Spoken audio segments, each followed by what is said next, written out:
Good day, guys. Welcome back to my channel. This is Expressive Tone TV, conveying your thoughts and feelings to the world.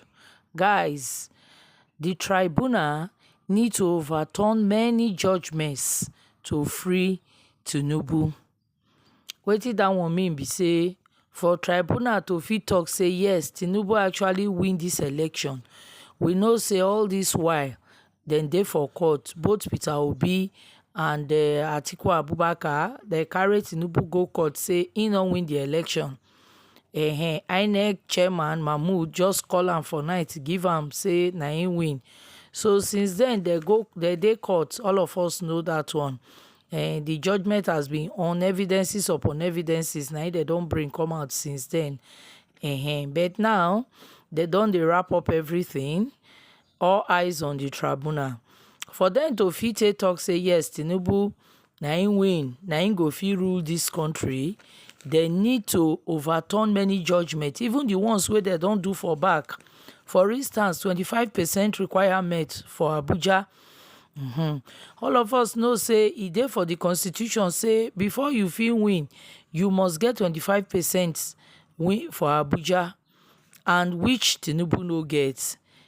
For 2003, when Buhari and Obasanjo contest, that kind thing happen before. Buhari come carry Obasanjo go court, but court come say Obasanjo get 25% for Abuja, so he win if he rule the country.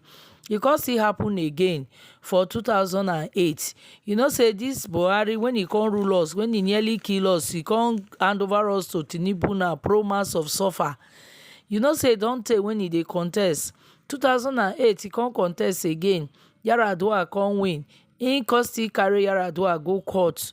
The court, some of these people wey dey this tribunal today, they come talk say Yaradua win because he get 25% for Abuja. But today Tinubu no get 25%. We don't know as they want to judge that one now, because some of the judges wey dey that tribunal, they dey this same tribunal when they go on right now.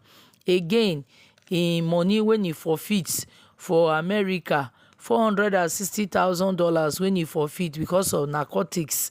That one sef dey there. That one sef dey against the law. Again, they don't disqualify somebody before because of forgery of certificates. So we don't know how they want to settle all these things. Another one again, he get this wetin they call am Adeleke, this Davido uncle, when he be governor so for Osun State, when he be governor, una know say he and wetin they call am Oyetola na him contest, but they come talk say INEC no use the IREF, they no do the collation with IREF, and as they not do one with IREF, so the guy no go fit win. He no go fit win because they manipulate things. Now that he make Adeleke win for Osun State when he no taste so. So we not gonna know how they won't do that one again.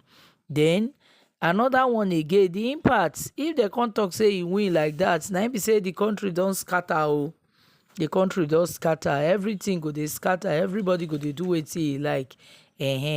But for the sake of to convince you, I go want make you watch some videos. When you watch the video, at least people wey dey court, when you dey analyze am, you go understand them better. I just like to break am down for our own language, so that we go understand wetin dey happen. Even the layman go fit understand say okay, na wetin dey happen na im be this one. So I go like make you watch video, but before you watch the video, abeg subscribe to my channel, press the notification bell, make you drop your comment below wetin you think, put the like button so that the video they go share am, YouTube go fit share am. Na their law be that. As they like the video, they go dey help us dey share and give everybody, make everybody dey look the tribunal. All eyes on the tribunal. Make that they take one eye, they look, they say tribunal, we dey look una. How una want take change all these things, make we dey look una. Wetin no go fit happen for Nigeria, it does not exist. That they fit do everything for here, but we dey look them. The world they look them. As the presidential election petition tribunal progresses, Nigerians are already looking forward to how the judges will decide, not just at the tribunal level, but at the Supreme Court. Confidence is very, very low. You wouldn't blame people though, because going by the recent rulings of the Supreme Court, in some decisions they turned logic and the law upside down. So you won't blame people if they lose confidence. Many people might be saying they are all the same thing, they've collected money, they've taken bribes, that nothing will come out of it, that no one can remove a sitting president, many permutations, many issues. But when you look at the gravity of what Tinubu has done, all the baggages that comes with him, and the massive evidence that the petition has presented in court, the judges at the Supreme Court will need to go to extreme levels in order to free Tinubu. There are many judicial precedents that the Supreme Court justices were part of in the past few years. And while the Supreme Court has the right to revisit a case or reverse themselves if they have new information, will they do this how many times in order to free Tinubu? If it is one judgment that they will need to reverse in order to free him, people might say, okay, it's just one. Public opinion might not be against them. People might not come hard on them. But when you consider that they will need to do it 1, 2, 3, 4, 5, 6, 7 judgments in order to free him, it becomes a matter of morality, not just taking bribes or trying to favor someone. And it doesn't stop there. What about the implications of the judgment if they eventually overturn all past judgments in order to favor him? What will that portend in Nigeria going forward in politics and governance? It will definitely change the political landscape in Nigeria. Take, for instance, the Supreme Court judgment that made Lawan, who didn't contest for the senatorial primaries, to become the winner of the election. Before the judgment, it was possible for someone who didn't contest the elections proper, but a winner of primary election at the party level, to become the winner of the election. That was how Rotimi Amechi became the governor of Rivers State. He won the PDP governorship primaries, but somehow INEC put Celestine Omehia's name on the ballot for the general election, and the Supreme Court restored him. Many people hailed Supreme Court when they delivered the judgment that they did justice to the matter. But why didn't many people hail the Supreme Court when they delivered judgment on Lawan's case and that of Akpabio? It shows that something was definitely wrong with the judgment.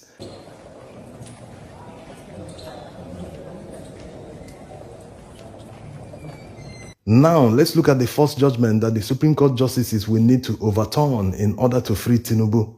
In 2003, Buhari lost the presidential election to Obasanjo, and he went to the Presidential Election Petition Tribunal. Eventually, the Supreme Court ruled that despite Obasanjo not winning Abuja, that what was needed was for the candidate to score at least 25% of the total votes cast in the Federal Capital Territory, Abuja. It was the first judicial interpretation of the 25% requirement in Abuja since the Fourth Republic began, and the Supreme Court interpreted it that a presidential candidate, after scoring 25% in 2/3 of the states in Nigeria, must still score 25% in Abuja. That was the interpretation. The next judicial precedent that the Supreme Court justices will need to overturn was set back in 2008. In Buhari versus Yaradua, Buhari sought the cancellation of the presidential election because Yaradua didn't win Abuja. But the Supreme Court justices that sat on the panel disagreed with him. They followed the earlier precedent of 2003 and ruled in the same manner that 25% was only required in Abuja, not a win. They therefore struck off Buhari's petition. So based on the 25% requirement, the Supreme Court have already made 2 judgments that says that a presidential candidate must win 25% in Abuja before being declared winner. And Tinubu obviously did not get this required 25% in FCT. And the fact that this section of the Constitution was not amended before the presidential election, that means it is a dead end for Tinubu. He cannot escape it. The Supreme Court has no option than to follow precedent by annulling his victory. No matter how people feel about the 25% requirement in Abuja, it is still the law, and the law must be upheld. It is practically impossible for someone to have 25% in the 36 states of the Federation without having it in Abuja. Abuja represents all Nigerians. So if you are popular already in Nigeria in some of the states, that means you're popular already in Abuja. All past presidents, including MKO Abiola, all scored the required 25% in Abuja. So that of Tinubu won't be different. The third judgment that they will need to overturn was delivered in 2014, and as fate will have it, the current Chief Justice of Nigeria was part of the panel of judges that delivered the judgment. In that groundbreaking judgment on Abacha versus Federal Republic of Nigeria, the Supreme Court ruled that forfeiture is a result of a crime. If there is no crime, there can be a forfeiture. If someone forfeits something, that means a crime was committed. So this judgment, this judicial precedent will make sure that Tinubu is disqualified. Tinubu forfeited $460,000 to the United States government, funds that were traced to narcotics trafficking. So the hands of the Supreme Court judges, including the CJN, are tied. They cannot do otherwise but to disqualify Tinubu. The fourth judgment that they will need to overturn in order to save Tinubu is the one that they delivered in 2017. Two Supreme Court justices that delivered that judgment are still serving at the Supreme Court. In the unanimous judgment, they disqualified the PDP candidate because he forged a certificate. So looking at the evidence that Atiku's witness submitted at the Presidential Election Petition Tribunal, you will see that the Supreme Court justices have no option than to take a clue from the earlier judicial precedent that they themselves set in 2017. Or will they treat Tinubu differently? The next case that will tie the hands of the Supreme Court justices is the one that they delivered in 2020. That judgment disqualified David Leon because his deputy forged a certificate. The big takeaway from that judgment is that the Supreme Court understood that time was of essence. They disqualified him 24 hours before he was supposed to take oath of office. So they understood that since this man committed this crime, they need to deliver the judgment quickly in order to prevent him from taking office. They understood that politicians who didn't win elections or violated some laws in the process shouldn't be allowed to enjoy the office for even a day. So it can be done, even without the amendment of relevant sections of the law. Election disputes can be resolved before swearing in, so that only people who truly got the mandate of the people will be sworn into office. The next one is the one that they delivered this year, Oyetola versus Adeleke. In the judgment, the Supreme Court upheld and reinforced all the guidelines and the processes involved in the conduct of election. All these processes and guidelines, INEC never obeyed any of them. They conducted the election without recourse to the guidelines. So will the Supreme Court justices turn around and say that collation can happen without reference to the IREV?